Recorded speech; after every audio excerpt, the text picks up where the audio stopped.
May we request technical to mute the mics? Wow, wow, wow. This is when I miss live face-to-face events, because I would request you to give a big round of applause for this brilliant piece of work. This is an important insertion in our liberation history, and we want to thank the team and the film director for actually making this film. As we were watching the film, and I was just thinking about some of the achievements that the Rivonia trial did, was the protection of our civil liberties is guaranteed in the Constitution today because of the sacrifices made by these men and women. And we can also say one of the things that we also achieve is that today we can oppose the government without the risk of facing or fear of facing arrest or imprisonment. And also we can form or join any political organization without fear or even fear of being arrested. So these are some of the great achievements of what these men did in their lives. Yet we stand here as this generation, trivializing the struggle of these great individuals that came before us. And these individuals, when you look at the lives that they led, very modest lives they have led. And I think some of you have been commenting, and I'm just going to pick up one or two of the comments that I've been seeing from the live feeds here.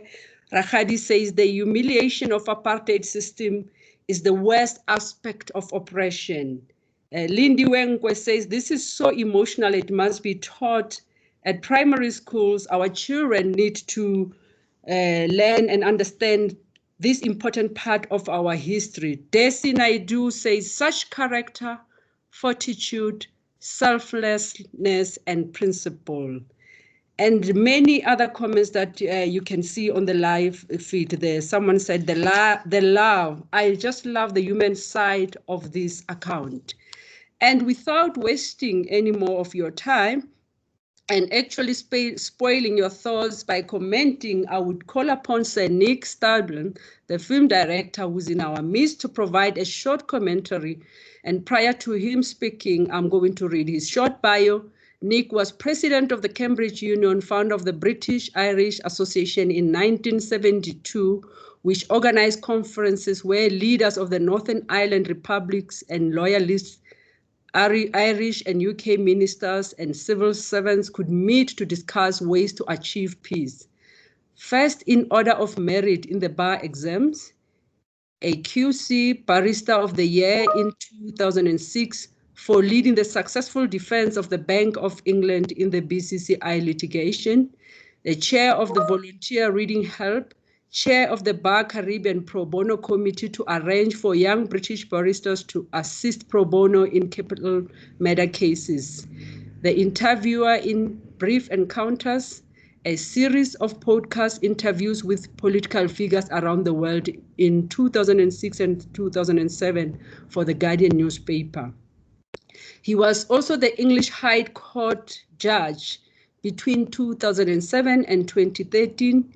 He was a visiting fellow at St. Anthony's College for Oxford in 2015 and 2016 to research the Bram Fisher papers, a nominator of Bram Fisher for a posthumous honorary doctorate at Wits University, and chair and organizer of a colloquium on Fisher's life and legacy on the day the doctorate was awarded, I beg your pardon, and the trustee of the Independent Diplomat UK, Life is Wonderful and Help to Read, a charity which raises money for sending volunteers to assist young learners in South Africa with reading difficulties. He is also the narrator, director, and producer of the film.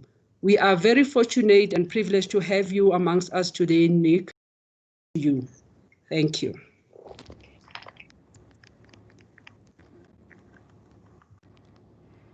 I don't know what's going on here. So anyway. Oh, we were supposed to have turned. Okay. Can you hear me now? Yeah, you need to unmute. Right. Well, Can hear you. Yes, thank you very much for the invitation to take part in this event and for screening the film.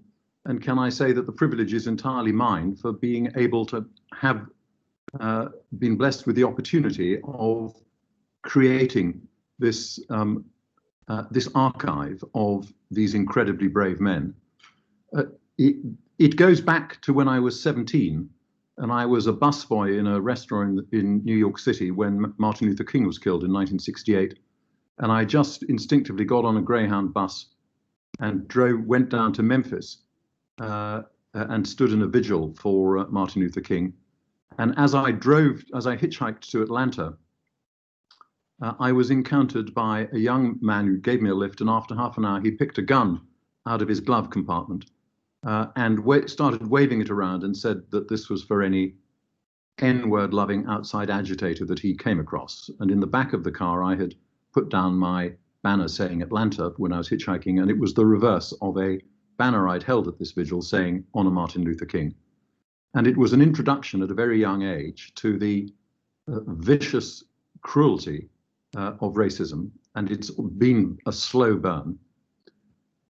At Andrew Mulligan's 93rd birthday 2 years ago, President Ramaphosa said that at Nelson Mandela's funeral, the vice president of a foreign country came to him and said, South Africa was blessed in the most natural asset, most important, valuable asset any country can possess, living heroes. And that precisely defined my aim in making this film. There are really two messages I wanted to get across. The first is that everyone can change the world, not just once in a lifetime charismatic leaders like Nelson Mandela.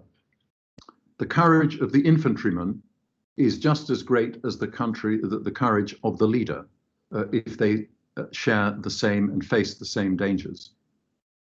Everybody has only one neck. And my aim was to inspire young South Africans confronted by these ordinary people with whom they could identify, people like Andrew, who was a golf fanatic, Dennis, an engineer, Andrew, Kathy, who was whose father organized a trading house in Schweizer. Ordinary people who found within themselves the reserves of courage, integrity, and willingness to sacrifice themselves in order to bring apartheid to an end. To inspire the current generation who know nothing of these people, or very little, to ask themselves, if those people could do that to end apartheid, what can I do to improve the lives of my fellow countrymen and countrywomen and to make the world a better place? And the second aim is encapsulated in the words of Andrew Mulligan when he received an honorary doctorate here at your University of South Africa 2 years ago, where he said, we were a multiracial band of comrades fighting for a non-racial society. And that message, which was, as you see in the film, is integral, not just to the philosophy of the Rivonia trialists, but to the way they actually lived their lives. You see it 50 years later, 60 years later, in the interaction between Dennis and Andrew in the witness box. The love and the ability to rib each other and the knowledge that they would each go to the ends of the world for each other. And if I can just single out two examples, Kathy Kathrada, as you saw in the film, spent 26 years on Robben Island and other prisons that he didn't have to, because it was important to him as an Indian for the black people who'd heard him talk the talk in the townships, not to think that he was not prepared to walk the walk when it came to it. And he was not prepared to break ranks and abandon his white and black comrades. And the second was Dennis Goldberg at the outset of the trial, offering to pretend that he had exceeded his mandate when he was obtaining munitions, if that would save the lives of the black leaders of the ANC. And that spirit of genuine non-racialism, multiracialism, that bound these brave men together, caused them to risk their lives, and particularly in the case of Nelson Mandela, who, as you heard in the film, by making the decision not to make a statement in the witness box where he could be cross-examined so that his evidence would carry more weight, was taking a deliberate decision to place his life second to his cause. So these are remarkable people. Nelson Mandela said when he gave the Bram Fisher lecture, all of us will spend many years, if not generations, recovering from that profound hurt. But the dictates of oppression and brutality had other unintended effects, and that is what produced the Bram Fishers and others of our time, men of such extraordinary courage, wisdom, and generosity that their like may never be known again. Perhaps it requires such a depth of oppression to create such heights of character.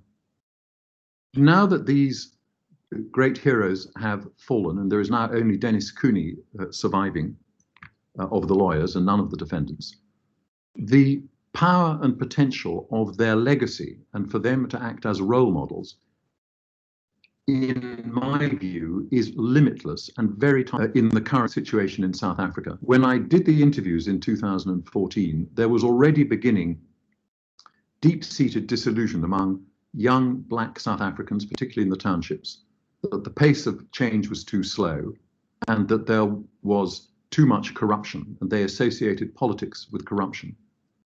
And since taking this film all around South Africa to schools and universities, I've been very encouraged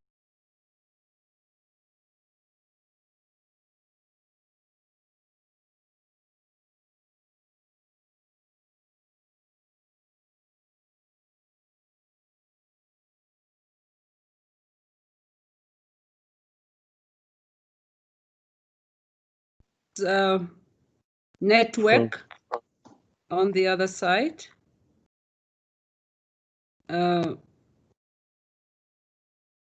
Okay. While they are trying to assist Nick on the other side, I can also read some of the comments here. Thank you very much for the film. So much sacrifice by our leaders who are now our ancestors. Sure, they are now turning in their graves with the current state of our affairs in our country. And I think this is where Nick was also commenting around the current status of South Africa while he was filming. And also we have a wonderful documentary, First to Know, of Bram Fisher and his role by Mama Hlodi Marang. Our freedom came at huge personal sacrifices from our selfless leaders. This is Andrew Nkwenyane. I think some of the comments people are asking how can they get the movie. And when Nick is back, we will be able to ask him to comment on this. So inspiring and makes you need to find one's purpose in life. So much sacrifice and is taken for granted. Thank you for this great documentary. And I think Nick will see some of these comments when he turns on. And also, they say our current, Apiwe says our current politicians are so selfish to sacrifice their lives to tell the truth. They have no morals. I'm just waiting for the technical team to be able to give me a direction about what to do going forward, whether we are able to get a Nick on the other side. My first job was in that complex. That's the complex in Bram Park. I was at Transnet IT company in 1997. I never believed as a schoolboy that I could get a good job in computers. That is Satish Soni. There is still so much left for us to do. The debt we owe them and the many whose names have been lost is immeasurable.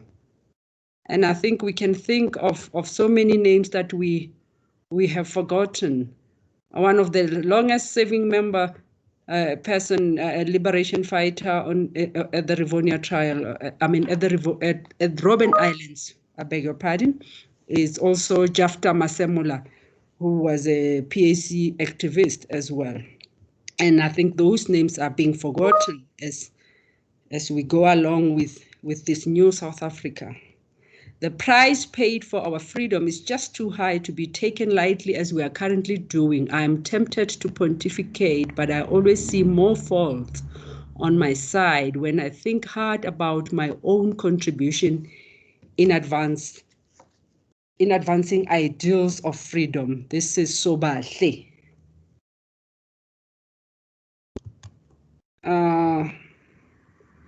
Thank you very much. This was indeed educational. I'm too disappointed by what is happening in South Africa now after such sacrifices. I think a lot of people are just echoing their sadness, also their disappointments around what is happening in the country. I think at this point in time, I'm going to move on to the panelist. And when Nick is sorted, we will have him at the end. But let me say, because as I've already indicated earlier, that to lead this conversation and reflect on the movie, we have 3 exceptional panelists whom I will introduce in the order in which they will appear on your screen. Our first panelist is Dr.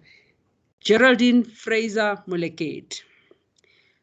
Dr. Geraldine Jocelyn Fraser-Moleketi is the Chancellor of the Nelson Mandela University, Chairman of the Advisory Council of the Mapungubwe Institute for Strategic Reflection, or what we know as MISTRA, Chair of the Committee of Experts and Public Administration and Expert Body of the United Nations Economic and Social Council, ECOSOC.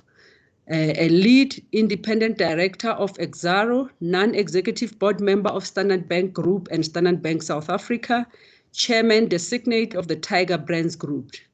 Fraser-Moleketi previously served as special envoy on gender of the African Development Bank, former director of Global Democratic Governance Practice of the UN Development Programme, the former Minister of Public Service and Administration and former Minister for Welfare and Population Development in South Africa. While serving as Deputy the Minister of Welfare and Population Development, she was Deputy Leader of the South African delegation to the 4th World Conference on Women in Beijing in 1995. She has worked in intergovernmental structures, interacted with political leaders, business leaders, and civil society, and have been involved in complex negotiations across different issues and sectors. She also served as a member of the reference group on the quadrennial comprehensive policy review of the United Nations Development System.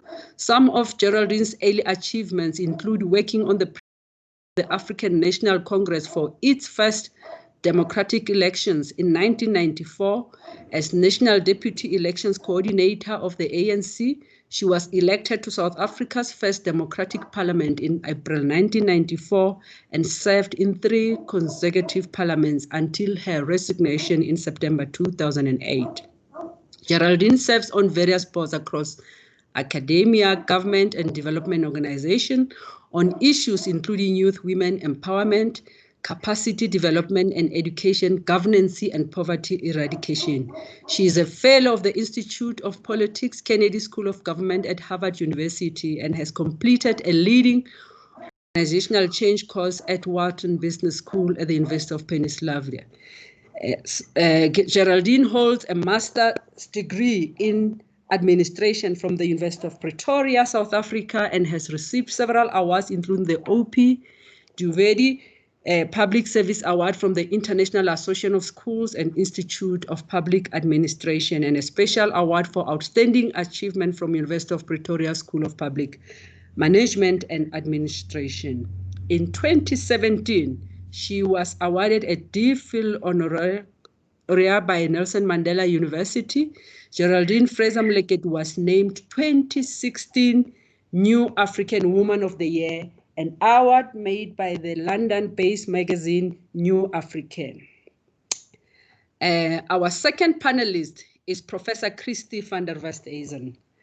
Prof. Christi van der Vestaissen is an author, media columnist, and associate professor for advancement of non-racialism and democracy, CANRAD, at the Nelson Mandela University. Her professional life started as a journalist at the anti-apartheid newspaper Vrye Weekblad.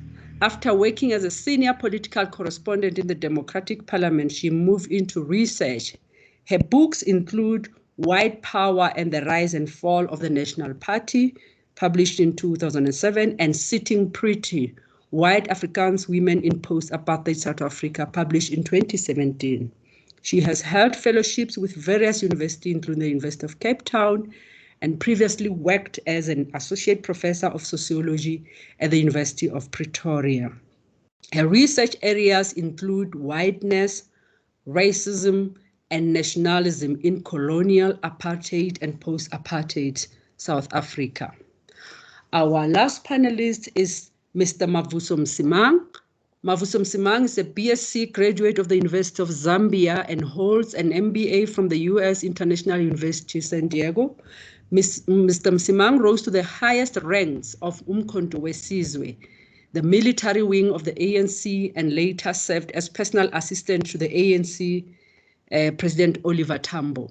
During his 30 years in exile, Msimang worked for international development agencies, World University Service of Canada, and CARE Canada. He also worked for UN, World Food Programme, and UNICEF. On returning to South Africa in 1993, Msimang held several senior positions in public sector organizations, which he successfully served as CEO. He retired from the civil service in 2010 following a 3-year stint as Director General at the Department of Home Affairs in South Africa. Msimang currently serves on various civic society, environmental management, and private sector boards. He is also chairman of Corruption Watch and is an outspoken critic of public sector corruption and maladministration. His current position include being chairman of Housing Development Agency, South African Maritime Safety Agency, Appeals Board, South African Military Veterans, the Deputy Chair of African Parks Network, Trustee of Worldwide Fund for Nature, Lead Independent Non-Executive Director of Harmony Gold, member of IODSA, member of the ANC Veteran League.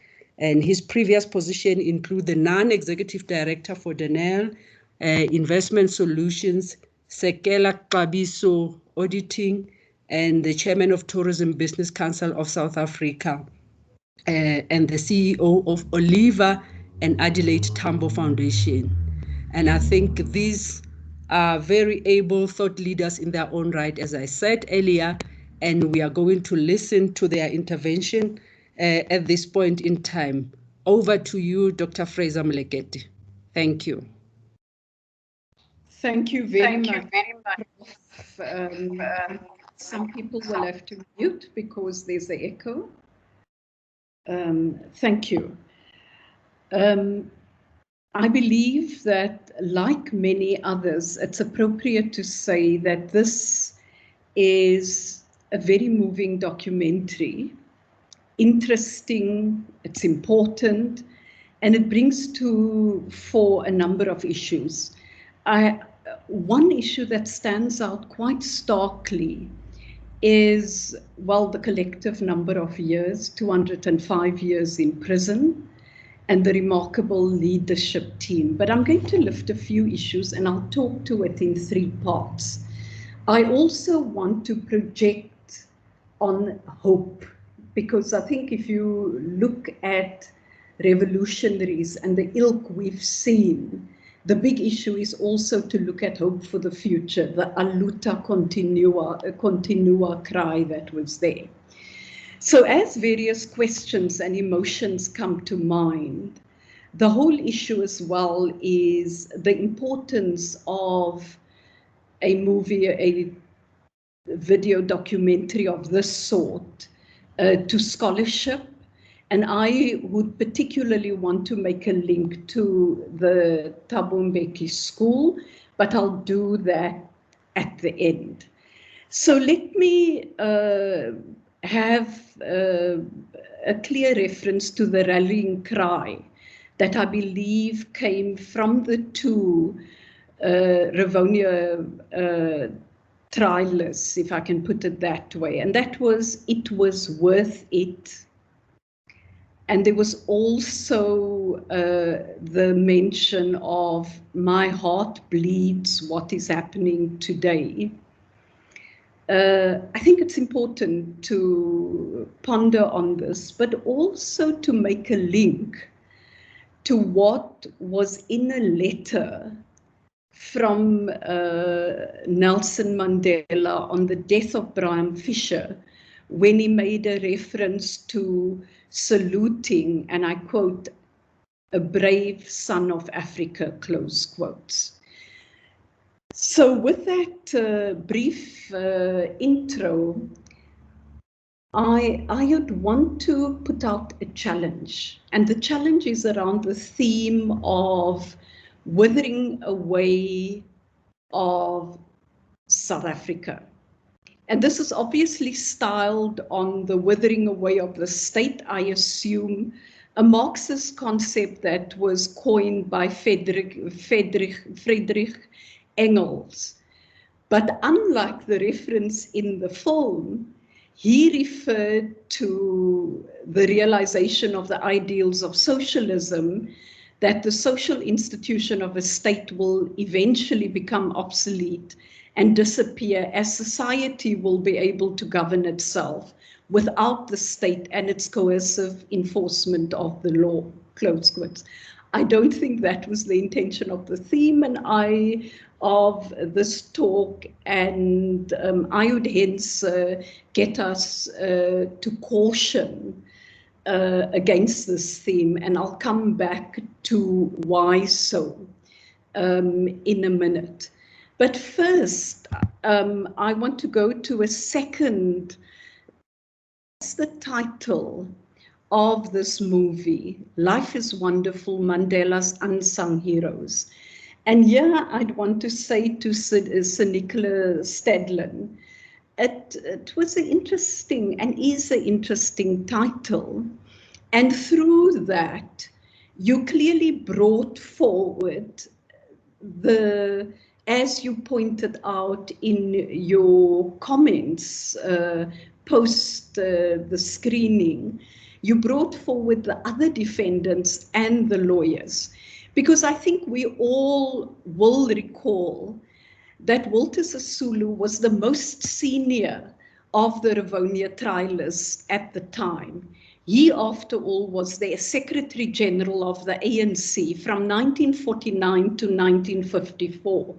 And this showed the ilk of leadership in the African National Congress at the time, where a conscious decision was taken by a collective to give prominence to Madiba, to President Nelson Mandela. I'd also want to hasten into a next point that we should remember, and this goes to wither to, or the withering way away, as I had played on the title. I want to go to remind us all that the Rivonia trialists were part of a generation, of a particular generation of members and leaders of the African National Congress. And this is a point that has been very strongly made by Madiba, that he was not an individual, but he was a member of a collective.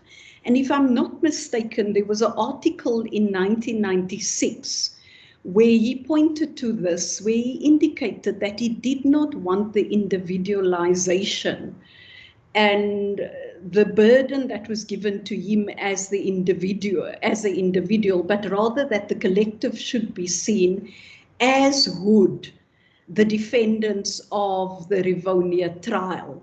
Collective leadership that's critical, and hence as we look at the crisis at the moment, we should look at the crisis of leadership and maybe even challenge the crisis of collective leadership.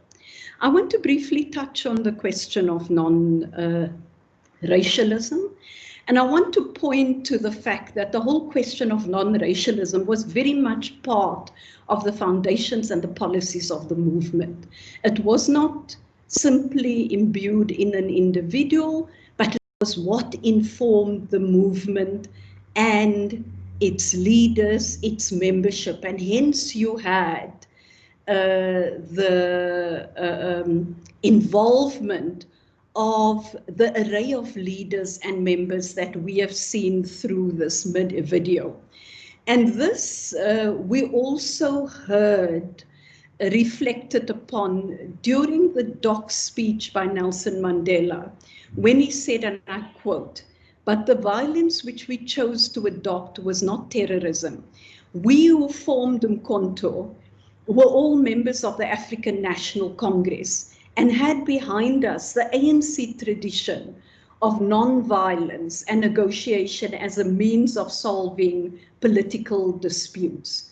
We believed that South Africa belonged to all the people who lived in it and not to one group, be it black or white. We did not want an interracial war and tried to avoid it to the last minute. If the court is in doubt about this, it will be seen that the whole history of our organization bears out what I have said and what I will subsequently say when I describe the tactics which Umkhonto decided to adopt," close quotes. So it's necessary to remember this, that it was not just about a group of people, and that's why my emphasis that we should see the Rivonia Trial as a generational group within the history of our country. And the big challenge I put out today is the need for the next generation to rise to the challenge. It does not end with one. It will not wither away. It is not withered too. It is about the future. And on this, I would want to make a brief reference to what Madiba wrote at the bottom of the final paragraph of his typed speech, the original speech, doc speech of April 1964, when he said, and I quote, "The invincibility of our cause and the certainty of our final victory are the impenetrable armor of those who consistently uphold their faith in freedom and justice, in spite of political persecution," close quotes. And I'd want to stretch that and says that is what the founding provisions of our constitution, our current constitution of the Republic of South Africa stands for, and what we should be representing as well. So there cannot be, it cannot simply be seen as an era. It needs to go beyond. Non-racialism is not about individuals. It is about a cause. It is about what should be informing the very fabric of all South Africans. And we've also heard the term dignity used quite a lot throughout the movement. And for us, dignity is about the values that's captured in the Constitution. And you also saw the Freedom Charter as it was drafted on the wall in one of the cells. And I think we think powerfully of the Freedom Charter saying South Africa belongs to all who live in it, black and white, and that no government can justly claim authority unless it is built on the will of the people. So I would have gone on and talked about the nation and the building of a nation and where are we as South Africans. But there's not enough time today. So I want to go to a different point and link that I'd like to raise. And this is an image that was invoked by Professor Falola, who is a member of the Thabo Mbeki Advisory Council. And Professor found the image of Sankofa. Sankofa is a Twi word, Ghanaian, that in essence means the need to reflect on the past to build a successful future. And I think this is what we should look at as South Africans and as Africans. So I'd want to expand as I conclude and in my last comments. You know, Professor Falula, when he looked at the formation that I'm sure you all aware of the Thabo Mbeki African School of Public and International Affairs. It was launched on the 22nd of September. He said, and I quote, that launch reminds us indeed that Africa could be suffering from leadership deficit, certainly at a cancerous rate, more than its trade deficit. Few still exist that beacon the impeccable character makeup of African personality. A solution has arrived, close quotes. Remember, we heard the reference to Bram Fischer as salute brave African. And this is the context of the school. And through the school, the importance is making the link by imparting the right education appropriately. And again, I quote Falola, who says, a generation could be built differently from others, thereby inflaming the smoke of hope many still hold for Africa. Considering that ideology and consciousness constitute the most potent weapon for the reinvention of society, educating the emerging, outstanding African population in the 8 areas designed by the school. I won't go into that today. But he says that only after considering these, we could summarize the challenges facing post-colonial Africa. Even though they're not entirely the making of the people, they also project the possibility of remedies. Any research endeavour in these fields is expected to provide solutions to the issues in question in a lucid framework. So my conclusion is that the school will be designed in such a way that it brings together scholarship on the continent, the Africanized knowledge of Tanzanian scholars, and looking at its implementation. So this is a significant stone to be laid in making a new Africa in a world order, a stone of consciousness and conscience, intellect and excellence, liberation and power, but it is not yet Uhuru, close quotes. And this was in response to the call by the Rivonia trialists of aluta continua. It's also in response to the call of never, never, never. So we can become narrow and simply, in the words of Antonio Guterres, the SG of the UN, who said that, and he was speaking about COVID, but I want to use it in the context of our discussion today, and open quotes, likened to an X-ray, revealing fractures in the fragile skeleton of the societies we have built. COVID-19 has exposed fallacies and falsehoods everywhere.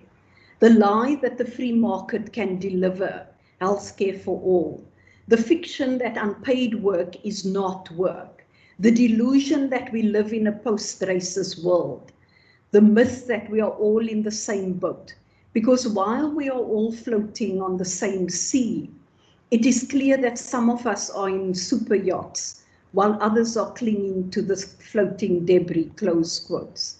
So this afternoon, The point of this discussion is to take things forward and to respond to the expectations required to make a difference.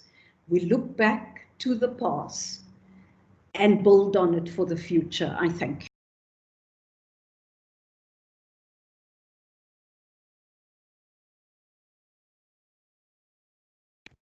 Thank you very much. And one of the things that is my take home from your speech is hope, hope, hope. And also the idea that non-racialism is a cause that all of us should aspire for. And that it is certainly not about individuals. It's about the whole of South Africa and all of us. Thank you very much as I call upon Professor van der Westhuizen. Thank you so much. Am I audible? Yes, you are. Thank you. Okay, wonderful.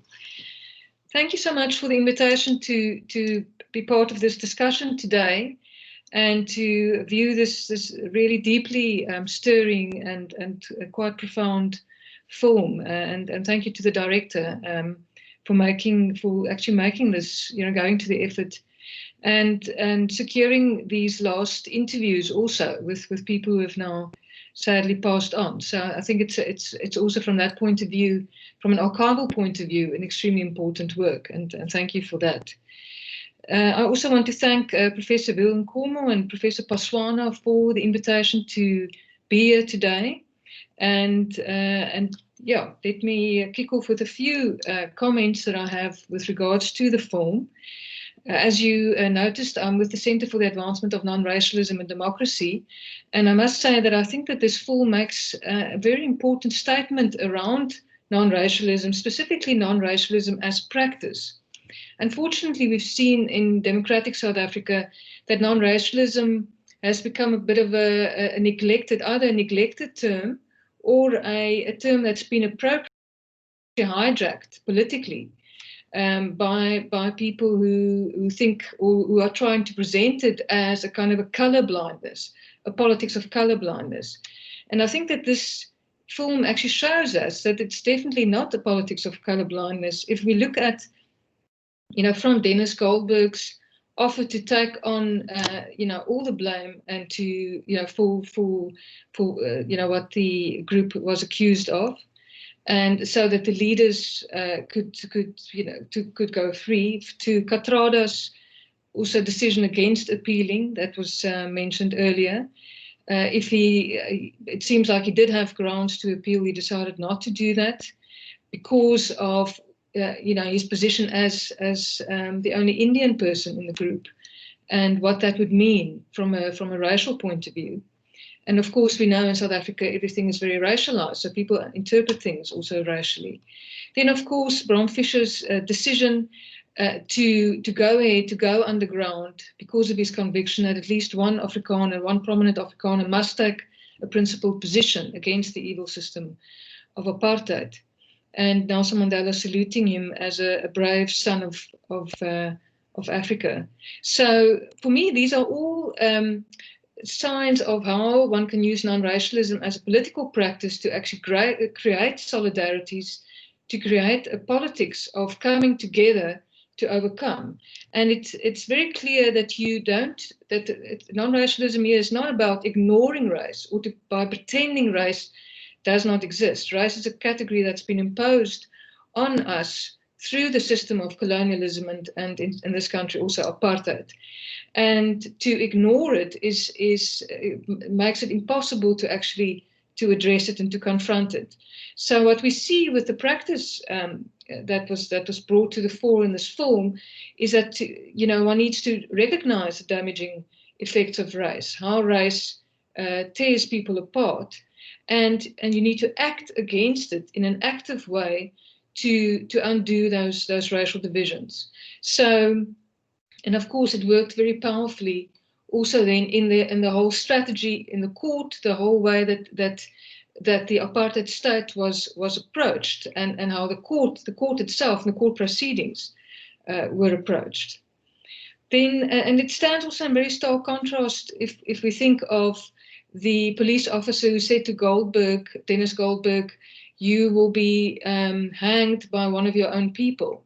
And the ridiculous notion that because Percy Utah is also Jewish, that Goldberg would now be hurt or feel upset by this notion that he's going to be hanged by one of his own people. But of course, Goldberg was actually in the dock with his own people. He was siding with people on the basis of principle, as opposed to the designation that the apartheid regime wanted to give to him. Then what also struck me was the personal awakening, and this is something that I've also looked at in my own work, to the injustice of apartheid and to racism specifically. If one thinks of Dennis Goldberg's realization of this misrepresentation of the right to vote, this idea that all adults could vote, and questioning this with his parents, and one can see that is where the personal political awakening is starting to happen. The same with Ahmed Kathrada and his realization that he can't go to school with his friends, and this separation that's brought in on something as spurious as what somebody looks like. And of course, the political awakening that one of the lawyers spoke about, Mr. Jaffe, around this idea of where he was saying to somebody, the public opinion is against the trialists, and the person corrected him and said, well, what public opinion might be, but the majority public opinion is probably in support. So those kinds of moments of awakening, which for me just alerts us also today to the importance of paying attention to the world around you, also as an individual, and particularly with a view to justice. We see also, there's a section in the film where there's where various people speak about, of course, the loss of lives, also the loss of human potential, which is one of the greatest crimes of both apartheid and colonialism, the endless human potential that was destroyed. But then there's also hope in the sense of the possibility that was created. In imagining a different South Africa, people were talking about the Fisher's swimming pool and the kinds of new relationships and different relationalities that were in stark contrast to the apartheid world around them that was being created around that swimming pool. And Fisher's idea also of that, his opposition to punishment for ideas today that will be universally accepted tomorrow. So there's a constant idea of a vision for something else, for something better, which I think is important also to recall in this moment in South Africa when things might be looking dire. And I think Dr. Fraser-Moleketi also alerted us to in a sense holding on to a vision and not to in a sense throw in the political towel, if one could put it that way. Then it was interesting to me to just note the politics of showing the distinction between legality and illegitimacy, the distinction between legalism and justice, and that apartheid was a form of legalized injustice. And this is something that the team, both the defendants and their legal team, never let the court forget. And at one point, one of the people in the movie talked about a higher law than the law of the land. The law of the land was a law, but it was an illegitimate law. And the way that, so this idea of the distinction between legality and justice, which I think is very important. There was also the fact that the defendants were talking about that the government of the time should be on trial, which underlined this. And of course, the exposing the inhumanity of the system, in a sense, by creating a contrast in front of the judge with their own humanity. And one of the, I think it was Goldberg who made the comment, how it became impossible for the justice debate to actually ignore the humanity of the men standing in front of him. Then one of the other, and I think this is something that's already been commented on a couple of times, but this also the continuing integrity and courage of speaking truth to power with, Andrew Mlangeni as an elderly, very dignified person, at the end, talking about how his heart is bleeding about what was going on in the country today. And the fact that, and as we know, he made public statements around this as well before he passed away. And the fact that kind of continuing integrity and fortitude of character that that he was still displaying towards the end of his life is I think very inspiring for us today. Of course, I believe that one should avoid, as a white person, a self-congratulatory position. In the form, the emphasis is quite a bit on the white contribution to, in this particular case of the Rivonia trial, and then generally to the ANC's politics. And I think that it is important to be aware of the fact that while we did have a few white people who participated, and particularly Jewish white people, we must emphasize, it was really just a few people. In my own work, I have pursued the task of uncovering specifically Afrikaner dissidents against colonial racism, but also against heteronormativity, patriarchy, and capitalism that were part of keeping apartheid and colonialism in place. So, and for me, it's important that this work is done, but not as an exoneration of white people, but rather to in a sense, one could say, actualize Bram Fischer's idea of showing that there was at least, not much, but there was some possibility for political diversity within Afrikaner ranks. There was the possibility of thinking differently. In Afrikaans, you would say andersdenkendheid. There was the possibility for thinking differently, and there was the possibility of taking an ethical stance at the time. And that, of course, then creates a precedent for us today in democratic South Africa, for us as white people, in terms of how do we live ethical lives today? What is our contribution as white people to reverse and overturn the injustices that we are still living with, that have been carried over from the apartheid and colonial era? So it's about creating a pathway by drawing on the examples of dissidents such as Bram Fischer. We also have Beyers Naudé, there's the poets Breiten Breitenbach, Ingrid Jonker, and various other also lesser known people that have to be more properly researched and written about, to show that there are other ways of being white, beyond racism, beyond white privilege, and so on.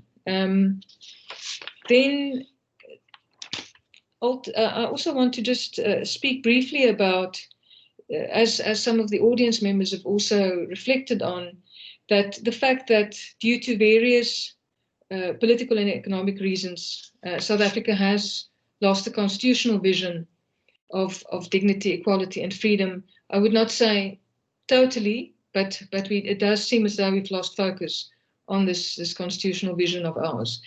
And part of this is also due, I would say, to the training that we have received through colonialism and apartheid as South Africans, which was very much, if we think about those systems, apartheid is a refined form of colonialism ultimately. And what it was about despising otherness, despising people for looking different to you, having a different biology, if we think of the divisions between men and women, different skin color, and also thinking differently. In extreme, I don't think the word intolerance is even strong enough, kind of despising people for thinking differently. And you can also see it in the extreme measures that the National Party took at that time against people for thinking differently. If you think about the unremitting violence, ultimately, that made Mandela and the other leaders decide to start MK and to take up a campaign of armed resistance, and that was in the face of just unrepentant and unremitting violence by the apartheid state. And it comes out of that hatred for otherness. Then, and then we also see it going down to the individual level with the denial of the way that he was tortured at the end of his life by the denial of medical care, and then how his ashes ultimately could not even stay with his family, how his ashes were claimed and done something with. That kind of extreme rejection of anybody that adopts a different position, whether they look differently or whether they think differently. And today we see it in South Africa in forms of such as racism, gender-based violence, and in xenophobia. And for me, this film is a reminder that we are more than that, and that we do have a strong political tradition with remarkable people that we can draw on to bring justice back to our land, and to also to realize the vision that's contained in our constitution. And I will end here. Thank you so much. Thank you very much, Prof. Thank you for that intervention. Non-racialism as political practice. And I think you underscored the fact that this is also not non-racialism. Racialism is not about pretending that race does not exist. And some of the arguments that you put forward here is that apartheid was indeed an unjust legal system. And also you are proposing that as a community, we need to actualize Brown Fisher's ideals of non-racialism, and particularly within white communities, and the possibility of non-racialism within Afrikaner communities. And also you also mention very important and critical point where you are asking us, how do we live ethically in the midst of injustice, even today? And I think this is a food for thought for all of us. Over to you, and Dade Mavuso Msimang. Thank you.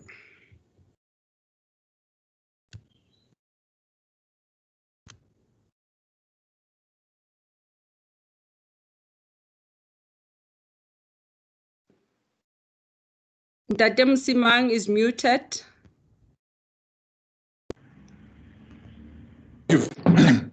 Thank you very much, Professor Dineo.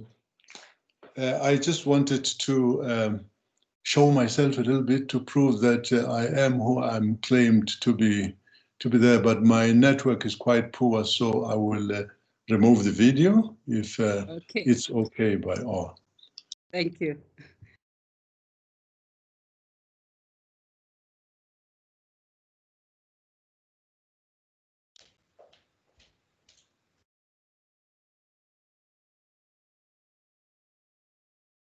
Unmute.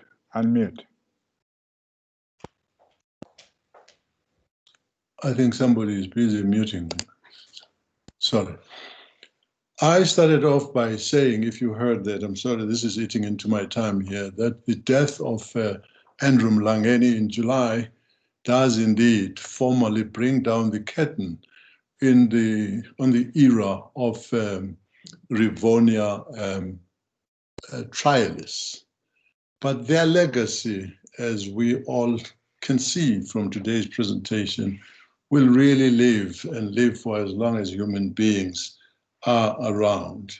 I'd like to also join my colleagues in thanking the people who spoke in the documentary. Of course, Nick, who did the documentary. And I want to thank them in particular, the people who spoke, for their invaluable anecdotal tidbits, that would have been lost to everybody had they not been there and had they not been shown in this video.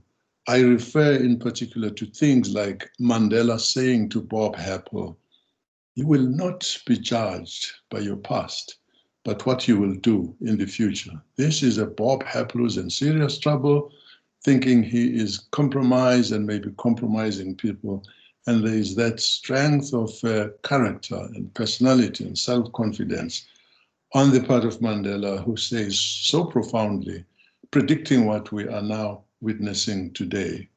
And indeed, Kathrada, I can't resist that reference of him saying, as an Indian, I can't break ranks. I must be with the group. He is showing his South Africanness, his patriotism.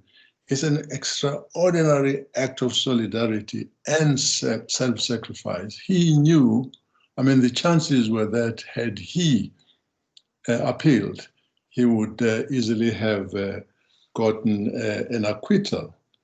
It's important, as the two previous speakers have made reference, that, you know, people blame the freedom, not people, some people blame the Freedom Charter and say, we think it watered down the nationalism of the Africans, saying the land belongs to all who live in it. You know, my friends, whether you like it or not, South Africa does belong to everybody, even if we did not wish to acknowledge that, because you can't do anything about it. But the upside is really what we are talking about here today. The citizens of the country, this country, the people who love this land, actually stepping forward and showing what it is. You know, O.R. Tambo used to say of people who were afraid of other races, I can't miss this opportunity, he says, are we to blame our mothers for our inferiority perhaps? What happens, what dampens our struggle when people of other races, are they superior to us? It's not even as if they would join us in numbers and outnumber us. So there is an insecurity an inferiority that is inherent in people who talk like that. Finally, the sacrifices made by the Rivonia judge, oh my God, my brain.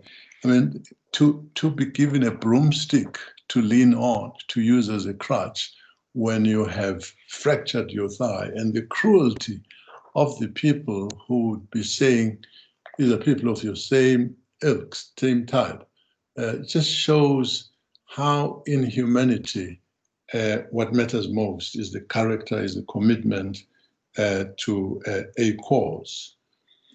I would like to then quickly refer to the challenges that we now have. They are different in nature from the challenges that were faced by the Rivonia trialists, in that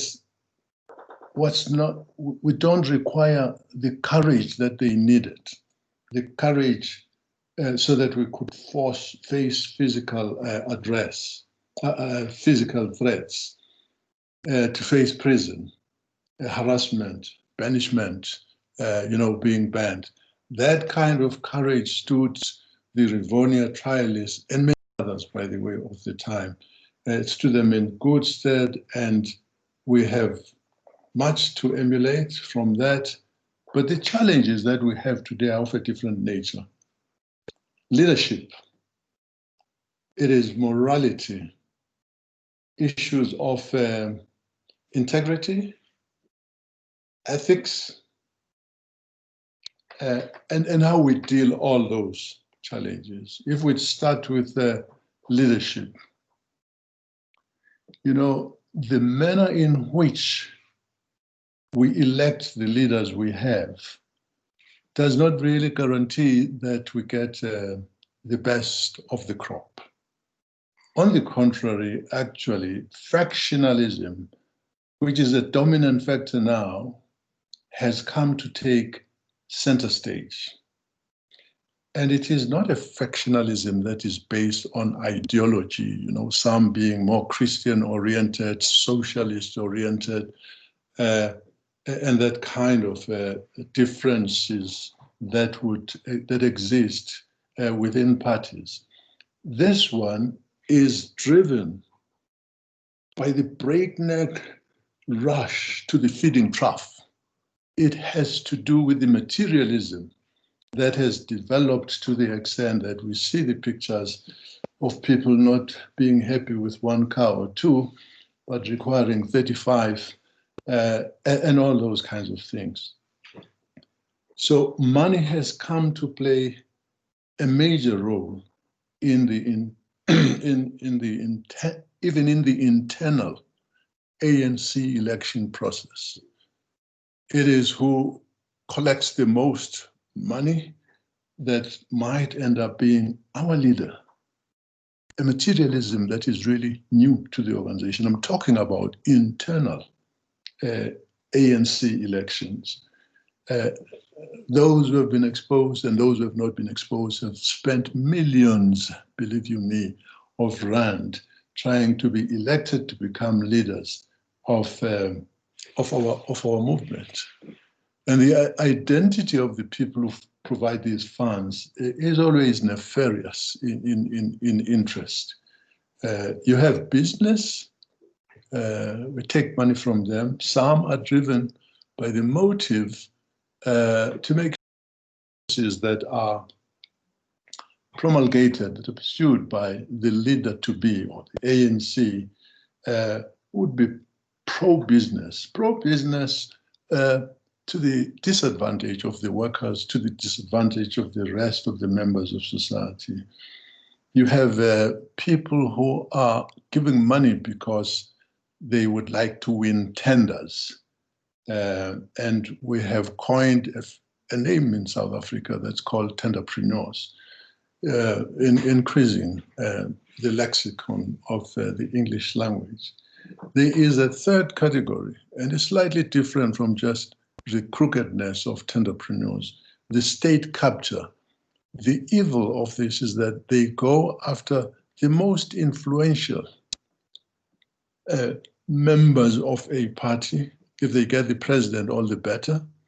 They corrupt the institution, the whole process of the ministers that are accountable to this leader they have captured, to the board leaders, directors, non-executive, who are appointed by these ministers, to the chief executives and indeed other executives in organizations. Once you capture this whole thing, your corruption is actually done quite legitimately, because the orders come from people who have the authority to make such decisions. That's the big difference between just corruption, where you get a Bosasa person finding an occasionally corrupt person in the correctional services department, or indeed this new man now who's got many cars, found corrupt people.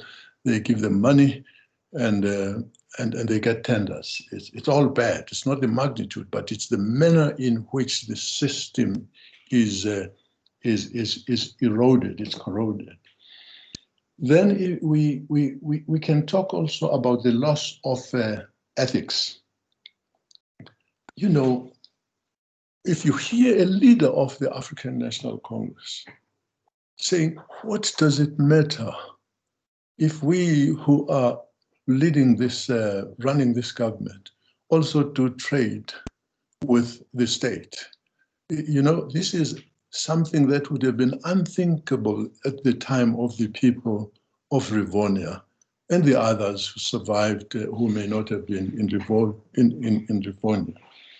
It's something that needs to be addressed with the utmost urgency. The trust that people have given to the ANC, because it was such a wonderful organization. It was, I'm saying it in the past tense, a leader of society. The trust that's given to it is transferred through these corrupt agents into government. And so you get, I think, the worst crisis facing this country is that the economy, the significant contributor to the death of the economy, has been corruption. It is corruption. It's not external factors, you know, GDP, or people have no confidence in investing in a corrupt system, and they'll not invest their money. To say nothing about monies that are put into people's pockets or bank accounts here or abroad, which should have gone into projects and so on. Corruption has been a major and I mean major contributor to this. What's happened again is that there is a stratification, a class stratification in the ANC. You know, you can tell the difference today between a leader, or maybe a minister or not, and an ordinary rank and file member. You go to conferences and find a nice marquee with wonderful foods that's reserved for the upper class of the leadership of the ANC. And then there's the other guys with styropacks who get their food, you know, lining in a queue, mostly in the heat of the sun. This is grating. It ought not to be part of the ANC, and it never was. It seems to be, we're assimilating this and just taking it as a given when you run government and so on. Regarding the depletion of traditional values, they are going, and we need to act, and act firmly, despite the odds, to stop this thing. Values that one is talking about are service to the community in the first instance. You know, we were elected by people. We took ourselves to them and said, we will do this, that, and the other for you. Corruption is bad, private sector or not, or public sector, but our concern, in Thambo's words, he says, you should not take the corrupt people and others should not be a benchmark for your behavior. If you are in the public sector, you ought to provide a service for the people that is far superior. It must be willing to be judged at a standard higher than any other. That's the problem that we are facing. I know Dr. Fraser-Moleketi, allow me to call you Comrade Geraldine, she tried to push Batupile as a strategy, as a philosophy of dealing with the public when she was Minister of Public Administration. It worked, but I can tell you it has fizzled. It's fizzled out. It's people no longer take the people to whom they own their salaries, and organizations who own their governance of the country. People who made that possible for this to happen are now really rated very, very poorly. The issue of ethnicity and racism has been mentioned. Ethnicity as well. Somebody says, how many Zulus do you have in the top 6 today? What does it matter? A presidency must go to so and so. That's alien to the thinking of the ANC. The best people must run this country. Oh, Trevor Manuel, those who like him. Oh, it would be wonderful, but I don't quite think, you know, he's colored. He wouldn't be a president of the ANC and of the country. That comes from inside some of the people in the ANC. It's not everybody, obviously. The death of political discussion means that these tendencies are not being thwarted. You see people appearing in prison, in courts, doing disgraceful things. There's hardly a statement that comes from us to condemn this. So the issue of a rotating presidency, you know, people say, oh yeah, so and so has had it, Kosas or whoever. It must now go to the, I don't know which ones, but it must go to the best people, best equipped to serve the people, most committed to do that.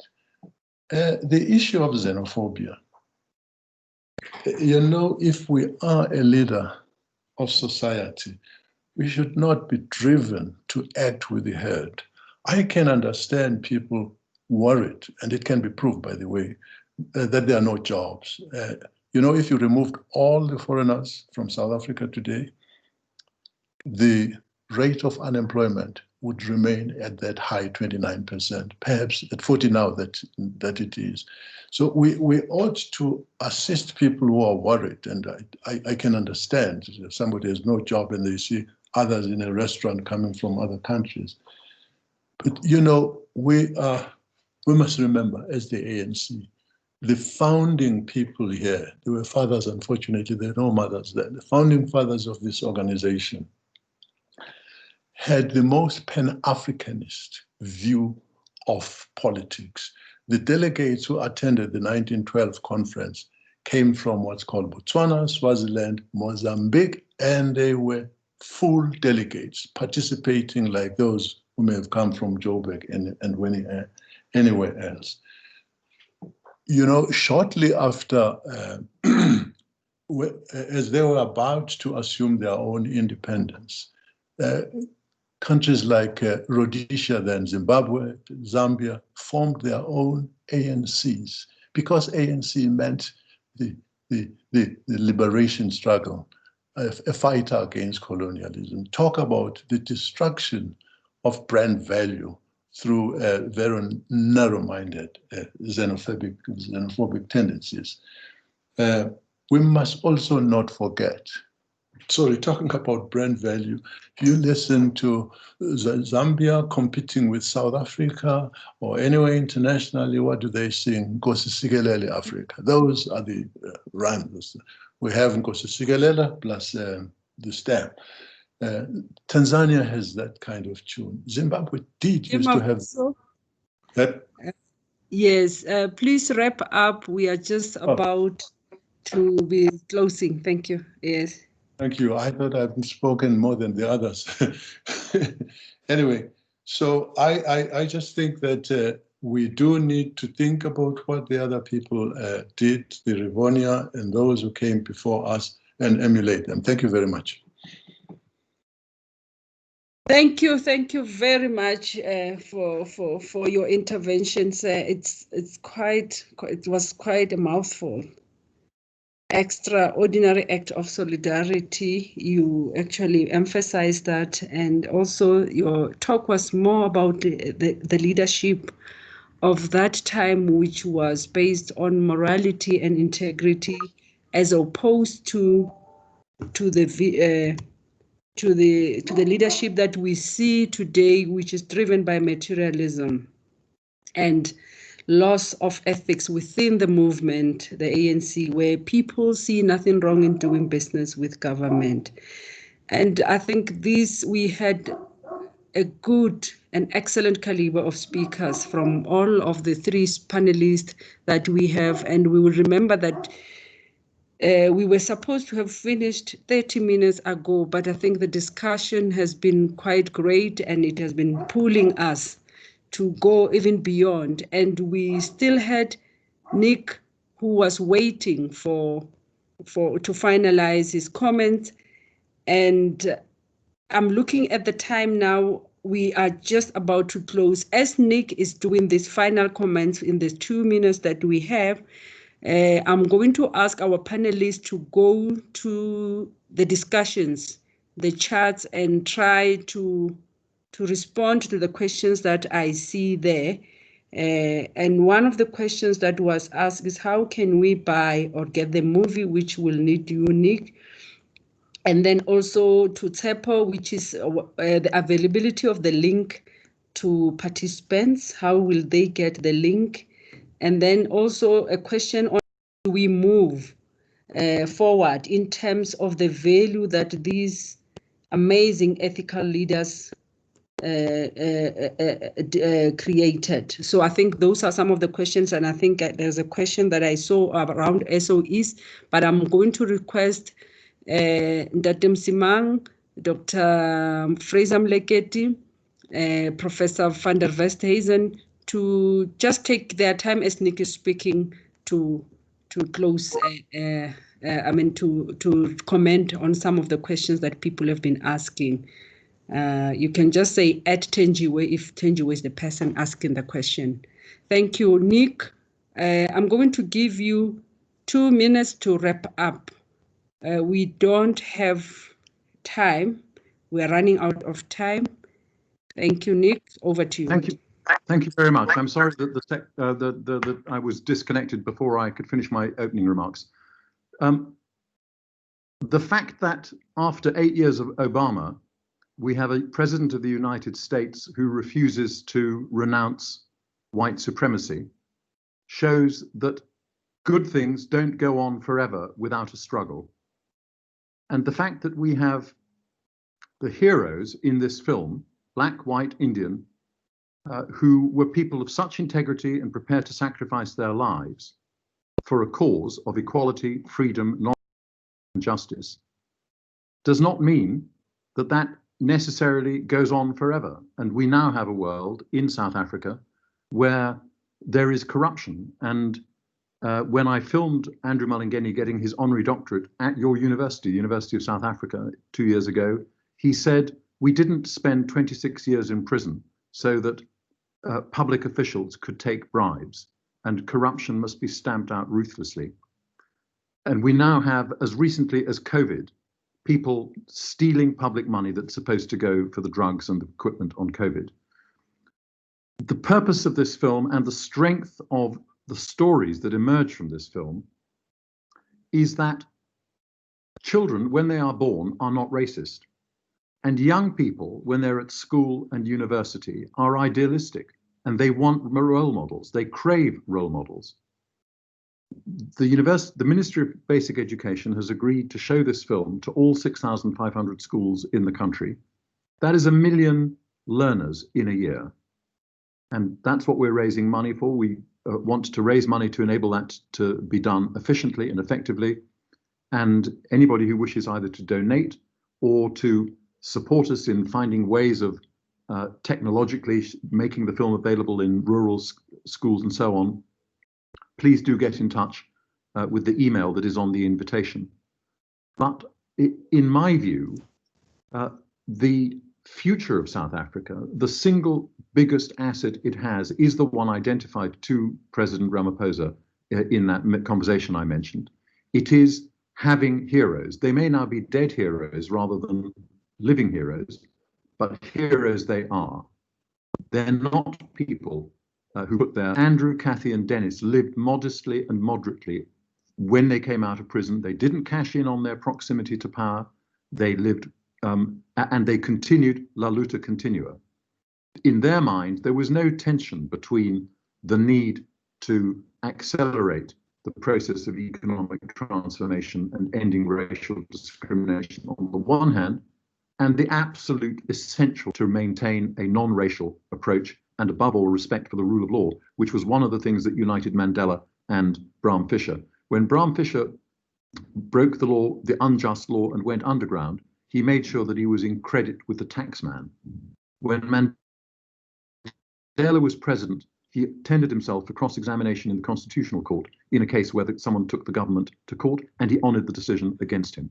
These were men of high ideals and high principles, and the young people of South Africa, if they are only exposed to the heroism and idealism of these heroes, I have no doubt will rise up and will create the force that will sweep away the years of corruption and will push South Africa not back, but forwards to a new sense of we're all in it together, where race doesn't matter, ethnicity doesn't matter. What matters is, what can I do for my country? What can I do for my fellow countrymen and countrywomen? And I think in the chat column, Edith at one point identified the details of how you can make donations to the charity Life is Wonderful, which is aiming to raise money for this principle. But if you can't find that, if you email us at the email address on your invitation, info@lifeiswonderful.org.uk, we will be happy to respond. Can I also say that the University of Cape Town School of Governance has kindly agreed to host conferences helping training teachers how they can use this film to make learners relate it to the challenges facing South Africa and what they can themselves do in their own lives. And we're again looking for other organizations which can do a similar thing in other parts of the country. I'm very grateful for this of hearing such wonderful contributions, and thank you very much. Thank you for actually keeping the time as well. and for being brief. Thank you very much. I would like to take this opportunity as we come to the end of this webinar. This was a very interesting webinar, which is very important for our country as well. And I would like to take this opportunity to really thank our esteemed panelist, Professor van der Westhuizen from NMU, Dr. Fraser-Moleketi also from NMU, and also Mr. Msimang, who is also our ANC veteran, and also Nick Stadlen for generously providing this platform. We are really, really grateful. And we also want to thank the TM School for hosting this webinar. We want to thank Thabo and Stephen for the technical assistance. And to all of you and people from all over the world who joined us, I know there's a considerable number of people from the continent, from the UK, from the US. Some of them came through the project Life is Wonderful, which is a partnership that we had with them as TM School. Thank you very much and have a good evening. Thank you. Bye.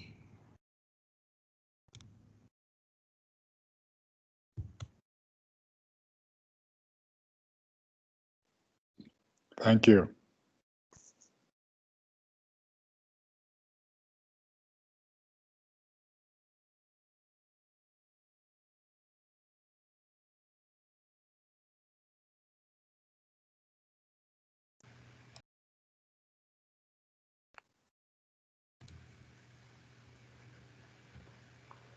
Thank you.